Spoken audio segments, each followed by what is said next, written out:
Room number 404 Hyderabad లో జరిగిన ఒక అపార్ట్మెంట్ లో రియల్ ఇన్సిడెంట్ ఇది. రియల్ గా జరిగిన ఈ స్టోరీని మొత్తం చూడడానికి ట్రై చేయండి. హైదరాబాద్ సిటీలో ఒక అపార్ట్మెంట్ ఉంది. అది 2010 సంవత్సరం. ఆ అపార్ట్మెంట్ లో అందరూ ఆనందంగా ఉండేటోళ్ళు. కానీ ఆ 4th ఫ్లోర్ లో జరిగిన సంఘటన అపార్ట్మెంట్ వాళ్ళు ఇప్పటికీ మర్చిపోలేరు. అసలు ఆ 404 రూమ్ గురించి మాట్లాడాలంటేనే చాలా మంది భయపడతారు. కొన్ని ఇయర్స్ బ్యాక్ అపార్ట్మెంట్ లో 404 లో కొత్తగా ఒక మ్యారేజ్ అయిన కపుల్ వచ్చారు. స్టార్టింగ్ డేస్ లో చాలా హ్యాపీగా ఉండేవాళ్ళు. కానీ కొన్ని రోజుల తర్వాత పక్కన నైబర్స్ అబ్జర్వ్ చేశారు వాళ్ళు కనబడట్లేదని. డోర్ కూడా ఎంతసేపు కొట్టినా ఎవరు తీయట్లేదు. ఆల్మోస్ట్ 2 వీక్స్ అయిపోయింది. ఒక ఇద్దరు కపుల్ వాళ్ళకి 10 రోజుల నుంచి కనబడట్లేదు, కానీ లోపలే ఉన్నారని వాళ్ళకి అనిపించింది. ఆ తర్వాత రోజు మార్నింగ్ వాళ్ళు పోలీసులకి కాల్ చేశారు. జరిగిందంతా చెప్పారు. పోలీసులు వచ్చి చాలా సేపు ఆ 404 తలుపును కొట్టారు, కానీ ఎవరు తీయట్లేదు. ఇంకా పోలీసులు ఏం చేయలేక ఆ డోర్ అయితే పగలగొడతారు. డోర్ ఓపెన్ చేసిన తర్వాత పోలీసులు నిజంగా షాక్ అవుతారు.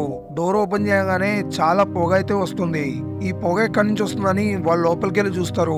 అక్కడే పెద్ద ట్విస్ట్. ఫస్ట్ బెడ్రూమ్ లో నిమ్మకాయలు ఇంకా మంత్రించే కొన్ని పూజ వస్తువులు ఉన్నాయి. అది చూసి పోలీసులకి చాలా అనుమానం వచ్చింది. పోలీసులకి అసలు ఏమీ అర్థం కావట్లేదు. అసలు కొత్త కపుల్ ఇద్దరు ఎక్కడికి వెళ్లారని. ఇల్లంతా వెతికారు, వాళ్ళకి ఏమీ దొరకలేదు. 4th ఫ్లోర్ లో ఉన్న అందరికి జాగ్రత్తగా ఉండమని చెప్పారు. 404 రూమ్ అయితే సీజ్ చేశారు.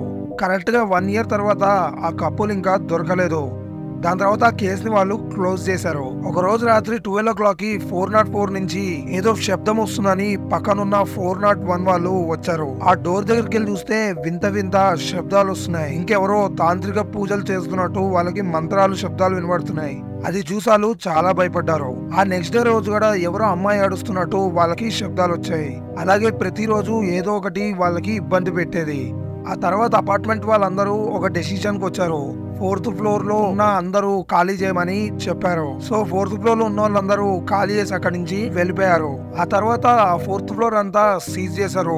కొన్ని రోజుల తర్వాత ఒక గోస్ట్ హంటర్ అసలు అక్కడ ఏం జరుగుతుంది, వీళ్ళందరూ ఎందుకు భయపడతారని తెలుసుకుందామని వెళ్ళాడు. కానీ పోలీసులు ఇంకా అక్కడ ఉన్న అపార్ట్మెంట్ వాళ్ళు పర్మిషన్ ఇవ్వలేదు. అయితే గోస్ట్ హంటర్ ఒక ప్లాన్ వేసి ఒక రోజు రాత్రి 2 గంటలకి ఎవరు తెలియకుండా ఆ 404 రూమ్ కి వెళ్ళాడు. చాలా సేపు ట్రై చేశాడు ఆ డోర్ తీద్దామని, కానీ కాలేదు. ఇంకా కాకపోవడంతో వెనకాల తిరిగి వెళ్తుంటే ఆ 404 రూమ్ దానికి అదే ఓపెన్ అయింది.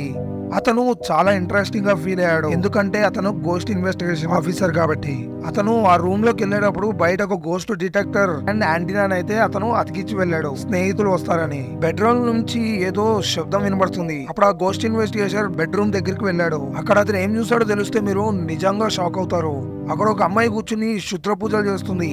అది చూసి గోస్ట్ ఇన్వెస్టిగేటర్ భయపడుతూ బయటికి వెళ్దామని డోర్ దగ్గరికి వెళ్ళగానే డోర్ క్లోజ్ అయిపోయింది. అతనికి ఏం చేయాలో అర్థం కాక బాల్కనీ దగ్గరికి వెళ్ళగానే అతను జారి పడిపోయి చనిపోయాడు. ఆ తర్వాత ఇంకా అపార్ట్మెంట్ వాళ్ళు చాలా భయపడుతున్నారు. అందరూ అపార్ట్మెంట్ నుంచి అయితే ఖాళీ చేసేసారు. అప్పటి నుంచి ఆ అపార్ట్మెంట్ కి ఎవ్వరు వెళ్ళేటోళ్ళు కాదు.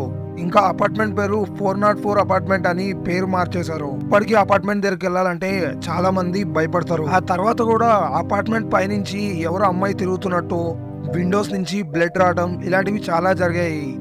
ఈ స్టోరీ మీకు ఎలా అనిపించింది? అసలు నిజంగా దెయ్యాలున్నాయా? మా ఇన్స్టాగ్రామ్ కూడా ఫాలో అవడం మర్చిపోకండి.